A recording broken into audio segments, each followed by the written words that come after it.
Balzac and the Little Chinese Seamstress by Dai C.G. Part 2, Chapter 9.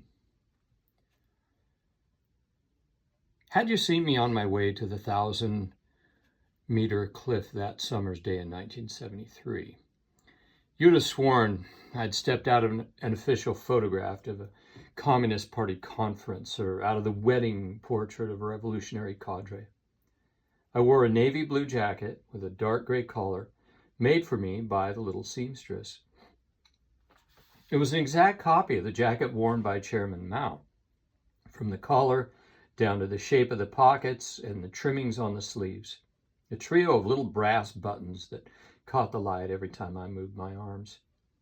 Seeking to disguise the youthfulness of my unruly hair, which stood out from my scalp, our wardrobe mistress had covered my head with an old green cap like an army officer's, which belonged to her father. Unfortunately, it was at least one size too small for me.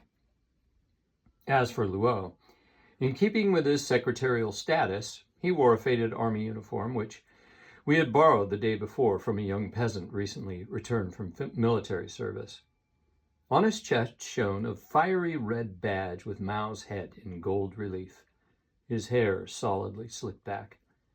As we had never ventured into this wild and forsaken part of the mountain before, we nearly lost our way in a dense forest of bamboo, the giant grasses glistening with raindrops towering all around, their tufted crowns meeting overhead and closing in on us. There was an acrid smell of invisible animals, and now and then you could hear the soft thrust of new growth and unfurling shoots.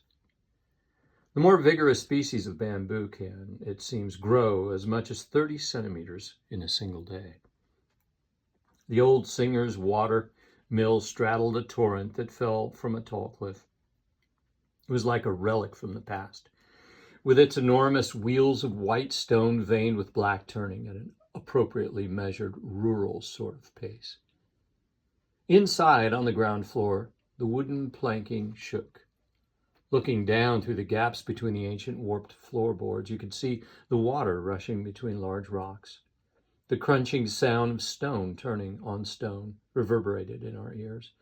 An old man, naked from the waist up, stood in the middle of the room pouring grain into the milling hole. He interrupted his work when we came in and eyed us. He eyed us with suspicion, saying nothing. I greeted him, not in the Sichuan dialect of our province, but in Mandarin, as if I were an actor in a film. "What language is he speaking?" the old man asked Luo, puzzled.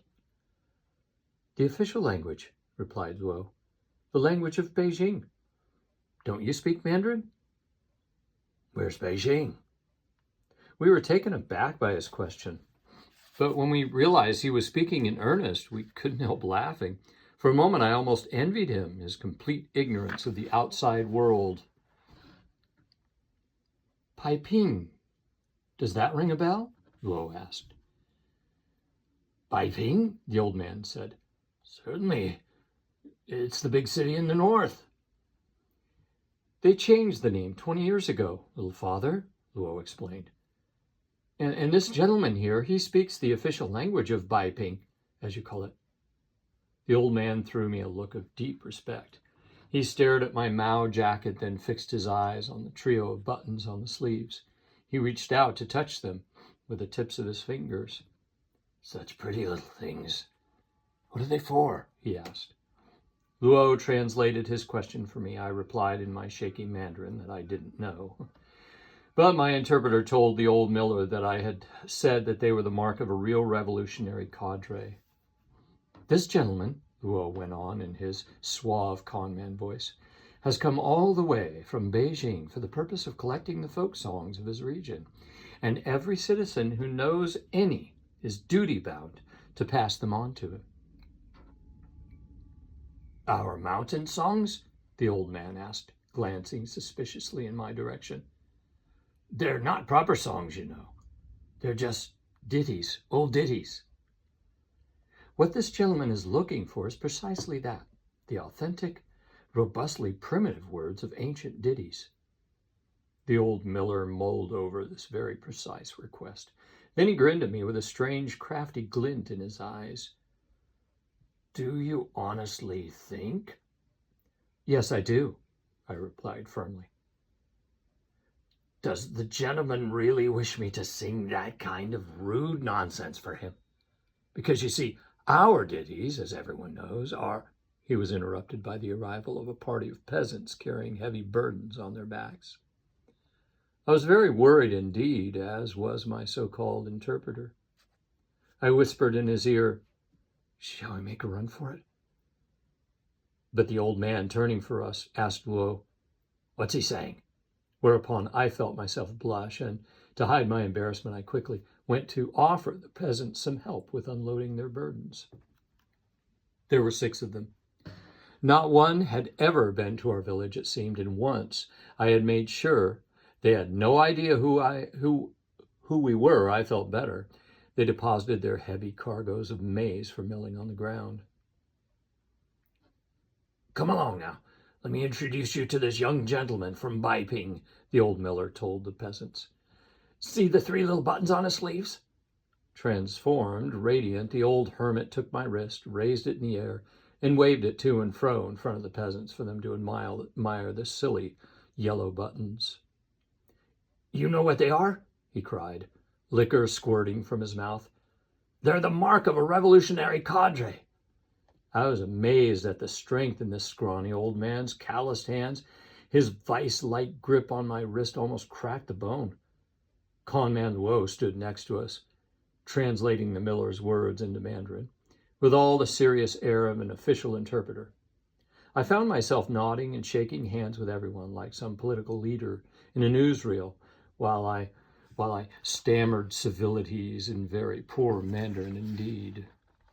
Never in my life had I behaved in this way. I regretted this incognito visit rashly undertaken to accomplish an impossible mission on behalf of Four Eyes, cruel master of the leather suitcase. I nodded my head so energetically that my green cap, or rather the tailor's cap, fell to the ground.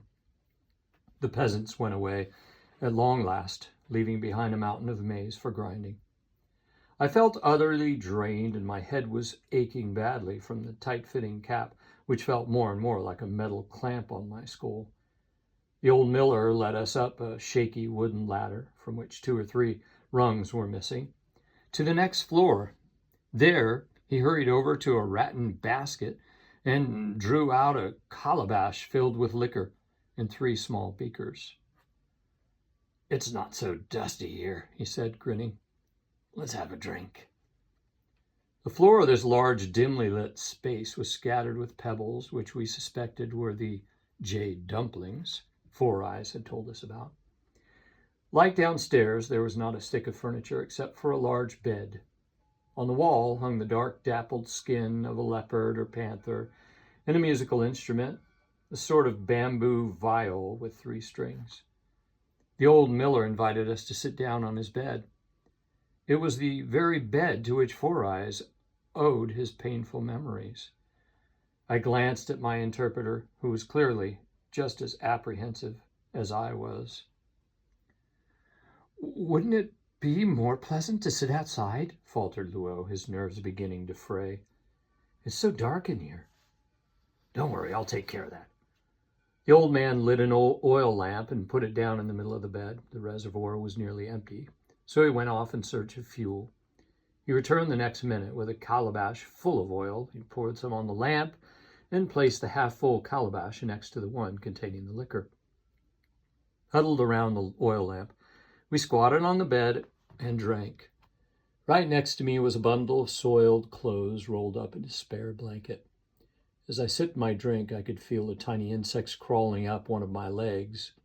I decided to waive the protocol of my official status and slip my hand discreetly into my trousers, but immediately felt my other leg being attacked. I had a vision of my body as a rallying ground for armies of lice, all thrilled at the change of diet, ravenous for the delights offered by my poor veins. I had a vision of Four Eyes, stirring the big cauldron in which clothes billowed and sank and whirled, only it was my new Mao-style jacket seething amid the black bubbles. After a while, the old miller went away, leaving us at the mercy of the lice. He returned with a platter, a small bowl, and 3 pairs of chopsticks, all of which he put out on the quilt next to the lamp. Then he clambered onto the bed again. Neither Luo nor I had thought for a moment that the old man would have the gall to make us the same offer as he had for Four Eyes. But it was too late to distract him. The platter was heaped with small, ordinary-looking pebbles in varying shades of gray and green, and the bowl contained clear water which sparkled in the light of the oil lamp. The salt crystals lying on the bottom told us that this must be the miller's sauce. Meanwhile, my attackers were reaching the limits of their territorial expansion. They had got under my cap, and I could feel my hair standing on end as they raided my scalp. "Help yourselves," the old man told us. "It's my usual fare, jade dumplings with salty sauce." He took his chopsticks, picked up a pebble from the dish, and slowly dipped it in the sauce as if performing a ritual. Then he raised the pebble to his lips and sucked it in with relish. He kept it in his mouth for a long time. I saw it roll around between his rotten teeth, but just as he seemed about to swallow it, it reemerged from the depths of his throat. The old man pursed his lips and spat it out of the corner of his mouth, making it skitter across the floor. After a moment's hesitation, Luo took up his chopsticks and tasted his first jade dumpling, wearing an expression of polite approval mixed with pity. The visitor from Bai Ping, as I pretended to be, followed suit. The sauce was not too salty, and the pebble left a sour, sweet taste in my mouth. The old man kept refilling our beakers with liquor and pressing us to join him in yet another toast. Our 3 mouths sent the pebbles flying through the air in an arc. Some of them struck other pebbles already strewn on the floor, making a sharp, jolly clatter. The old man was in excellent spirits. He also had a sense of occasion. Before embarking on his mountain duties, he went down to stop the grindstone turning, as it made too much noise. Then he went over to the window and shut it in order to improve the acoustics. He was still naked to the waist, and he adjusted his belt of plaited straw with care before unhooking his 3-stringed instrument from the wall. "So you want to hear some old songs?" he offered. "Indeed we do. It's time for an important official journal," Luo said in confidential tone. "We are counting on you, old man. What we need are sincere, authentic songs with a touch of romantic realism." "What do you mean by romantic?" Luo pondered the question and placed his hand on his chest as though bearing witness before a heavenly power. "Emotion and love." The old man raised his fingers lightly over the strings of his instrument, which he held like a guitar. After a few notes, he launched, almost inaudibly, into song. Our attention was immediately drawn to the contortions of his stomach, the sight of which was so extraordinary as to obliterate his voice and the tune and everything else from our consciousness. Being so thin, he didn't actually have a stomach at all, just wrinkled skin forming innumerable tiny folds on his abdomen. When he began to sing, the wrinkles billowed out, forming little waves that rippled across his tanned and gleaming body. The band of plaited straw that served as his belt began to undulate too, and every now and then it disappeared into a roll of skin. But just as it seemed lost forever in the tidal flow, it reemerged, dignified and pristine, a magical waistband. The old miller's voice, at once hoarse and deep, got louder and louder. While he sang, his eyes flitted incessantly from Luo's face to mine and back again, his expression veering from genial complicity to a wild stare. This is what he sang. "Tell me, old Los, what does it fear? It fears boiling water, boiling, bubbling water. And the young nun, tell me, what does she fear? She fears the old monk, no more and no less, just the old monk." We held our sides laughing. We tried to control ourselves, of course, but the giggles inside us mounted and mounted until we exploded. The old miller smiled, too, and went on singing while the skin eddied across his stomach. Luo and I rolled over the ground in a paroxysm of hilarity. Wiping his eyes, Luo stood up. He took the calabash and filled our 3 beakers while we waited for the old singer to sing the rest of his sincere, authentic, romantic mountain song. "Let's drink to your incredible stomach," Luo proposed. Waving his beaker, our singer invited us to lay our hands on his abdomen. He began taking deep breaths without singing, just for the fun of setting off the spectacular ripples across his stomach. Then we clinked our beakers and each of us gulped down the contents. For a few seconds, the 3 of us sat there transfixed. Then suddenly my gorge rose with a taste so vile that I forgot my role and blurted in the broad dialect of Sichuan, "What's your moonshine made of?" No sooner had I asked the question than all 3 of us spat out what we had in our mouths almost in unison. Luo had picked the wrong calabash. He hadn't poured us a drink of liquor, but lamp oil.